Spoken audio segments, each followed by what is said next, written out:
시편 42편 말씀입니다.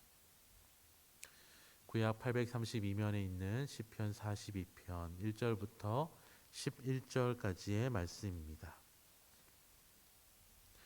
1절부터 11절을 저와 성도님들이 한 절씩 교독하도록 하겠습니다. 제가 먼저 읽겠습니다. 하나님이여, 사슴이 시냇물을 찾기에 갈급함 같이 내 영혼이 주를 찾기에 갈급하나이다. 내 영혼이 하나님 곧 살아계시는 하나님을 갈망하나니 내가 어느 때에 나아가서 하나님의 얼굴을 배울까. 사람들이 종일 내게 하는 말이 내 하나님이 어디 있느냐 하오니 내 눈물이 주야로 내 음식이 되었도다. 내가 전에 성의를 지키는 무리와 동행하여 기쁨과 감사의 소리를 내며 그들을 하나님의 집으로 인도하였더니 이제 이를 기억하고 내 마음이 상하는도다. 내 영혼아, 내가 어찌하여 낙심하며 어찌하여 내 속에서 불안해하는가. 너는 하나님께 소망을 두라. 그가 나타나 도우심으로 말미암아 내가 여전히 찬송하리로다. 내 하나님이여, 내 영혼이 내 속에서 낙심이 되므로 내가 요단 땅과 헤르몬과 미살산에서 주를 기억하나이다. 주의 폭포 소리에 깊은 바다가 서로 부르며 주의 모든 파도와 물결이 나를 휩쓸었나이다. 낮에는 여호와께서 그의 인자하심을 베푸시고 밤에는 그의 찬송이 내게 있어 생명의 하나님께 기도하리로다. 내 반석이신 하나님께 말하기를 어찌하여 나를 잊으셨나이까. 내가 어찌하여 원수의 앞주로 말미암아 슬프게 다니나이까 하리로다. 내 뼈를 찌르는 칼같이 내 대적이 나를 비방하여 늘 내게 말하기를 내 하나님이 어디 있느냐 하노라. 함께 읽겠습니다. 내 영혼아, 내가 어찌하여 낙심하며 어찌하여 내 속에서 불안해하는가. 너는 하나님께 소망을 두라. 나는 그가 나타나 도우심으로 말미암아 내 하나님을 여전히 찬송하리로다. 아멘. 오늘 말씀은 1절부터 5절까지 하나님을 찾는 시인, 6절부터 11절까지 하나님을 기억하는 시인으로 나눌 수 있습니다. 시인은 하나님을 간절하게 찾았습니다. 사슴이 시냇물을 찾기에 갈급한 것처럼 시인은 하나님을 간절히 찾았습니다. 갈급하다는 것은 단순한 목마름을 뛰어넘는 생존이 달려있는 상황을 의미합니다. 시인은 지금 그런 간절함으로 하나님을 찾고 있는 것입니다. 하지만 그는 하나님을 찾지 못하기에 2절에서 내가 어느 때에 나아가면 하나님의 얼굴을 볼 수 있을까 탄식하였습니다. 시인이 이렇게 간절하게 하나님을 찾는 이유가 있었습니다. 그것은 바로 사람들의 비난 때문이었습니다. 3절에 사람들이 내 하나님이 어디 있느냐라며 비아냥거렸습니다. 이 일을 얼마나 시인의 마음이 상하였던지 그로 인해 흘린 눈물이 자신의 양식이 될 정도라고 표현합니다. 시인이 하나님의 은혜를 경험하지 못했다면 이런 갈급함이 생기지 않았을 것입니다. 하지만 그는 4절의 고백처럼 이전에 하나님께 예배를 드릴 때에 기쁨과 감사의 소리를 발하였던 감격을 이미 경험한 자였습니다. 그래서 지금 자신의 삶에 하나님이 함께 하시지 아니한 것 같은 상황이 더 힘들고 감당하기 어려웠던 것입니다. 이런 상황에서 시인은 어떻게 하였을까요? 시인은 스스로에게 선포하였습니다. 5절입니다. 내 영혼아, 내가 어찌하여 낙심하며 어찌하여 내 속에서 불안해하는가. 너는 하나님께 소망을 두라. 그가 나타나 도우심으로 말미암아 내가 여전히 찬송하리로다. 시인은 힘을 내었습니다. 그는 지금의 상황에 자신의 마음을 두는 대신 하나님께 소망을 두며 하나님께서 나타나 도우실 것을 굳게 믿었습니다. 그리고 시인은 요단 땅과 헤르몬과 미살산을 기억해냅니다. 이곳의 공통점은 이전에 하나님의 은혜를 경험했던 곳, 하나님과의 추억이 있었던 곳입니다. 또한 이곳은 물이 있는 곳이었습니다.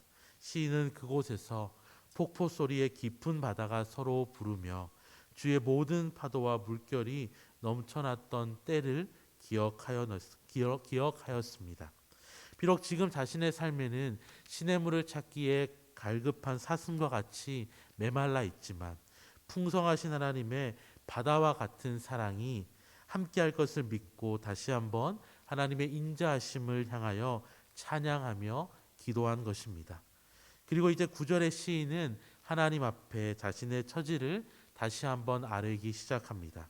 마치 불의한 재판장에게 매일매일 찾아가 은혜를 구했던 과부처럼 하나님에게 그렇게 풍성한 은혜와 사랑이 있는데 어찌하여 지금 나를 잊으신 것만 같이, 어찌하여 원수의 압제 가운데 거하게 하게 되었냐고, 왜 내 대적은 나를 비방하며 하나님을 업신여기게 되었냐고 하나님의 인자하심에 호소하기 시작합니다. 그리고 마침내 시인은 스스로에게 다시 한번 선포합니다. 내 영혼아, 내가 어찌하여 낙심하며 어찌하여 내 속에서 불안해하는가. 너는 하나님께 소망을 두라. 나는 그가 나타나 도우심으로 말미암아 내 하나님을 여전히 찬송하리로다. 사랑하는 성도 여러분, 우리도 때로는 시인과 같이 인생의 절박한 상황을 맞이합니다. 시인은 이런 절박한 상황에서 하나님을 찾았습니다. 목마른 사슴과 같은 심정으로 하나님을 찾았고, 하나님 없으며 하루도 살 수 없는 것처럼 하나님을 찾았습니다. 우리 인생의 절박한 순간 우리는 무엇을 의지합니까? 성경은 예수 그리스도 외에 다른 어떤 것도 의지하라고 말하지 않습니다. 시인은 세상의 소리에 끝까지 귀 기울이지 않았습니다. 그는 세상의 소리로 인해 낙심하고 넘어질 때도 있었지만 그는 세상의 소리 대신에 하나님의 약속과 일하심과 베풀었던 은혜를 기억하기로 결심하였습니다. 하나님의 의지는 어제나 오늘이나 변함이 없습니다. 중요한 것은 무엇입니까? 우리가 무엇을 의지하냐는 것입니다. 불평처럼 보이는 그의 간구는 절망의 탄식이 아니라 사실은 하나님께서만이 자신의 삶을 건질 수 있다는 깊은 신뢰에서 나오는 표현이요, 하나님의 언약을 기억하고 신실하게 응답하시기를 요구하는 담대함의 표현이었습니다. 시인은 스스로를 향하여서 왜 낭망하고 있냐고 꾸짖었습니다. 이는 자신을 향한 꾸짖으면서 하나님을 향하여서는 희망의 언어였습니다. 사랑하는 성도 여러분, 오늘 시인의 선언이 저와 여러분의 고백이 되기를 주님의 이름으로 축원합니다. 내 영혼아, 내가 어찌하여 낙심하여 어찌하여 내 속에서 불안해하는가. 너는 하나님께 소망을 두라.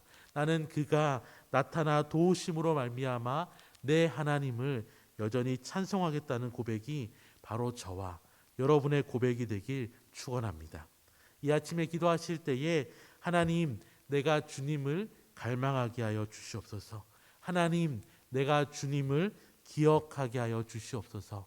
하나님, 내가 하나님을 경험하게 하여 주시옵소서라고 기도하는 저와 우리 모든 성도님들이 되시기를 주님의 이름으로 축원합니다.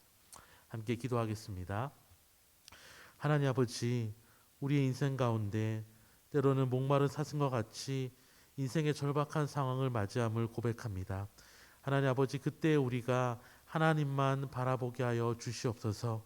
때로는 우리의 마음 가운데 낙심이 있고 세상의 소리가 우리의 삶을 무너뜨리려 하지만 세상의 소리에 우리의 마음을 두지 않고 우리의 영혼이 낙심하며 불안해하지 아니하며 하나님께 소망을 두며 나는 그가 나타나 도우심으로 말미암아 내 하나님을 여전히 찬송하겠다는 오늘 시편 기자의 고백이 우리의 고백이 되게 하여 주시옵소서. 우리의 연약함을 바라보지 아니하며 하나님의 은혜를 바라보게 하시고 우리에게 소망을 찾지 아니하며 하나님께 소망을 두며 살아가는 오늘 하루 남은 우리의 인생 되게 하여 주시옵소서. 감사드리며 예수님의 이름으로 기도드립니다. 아멘.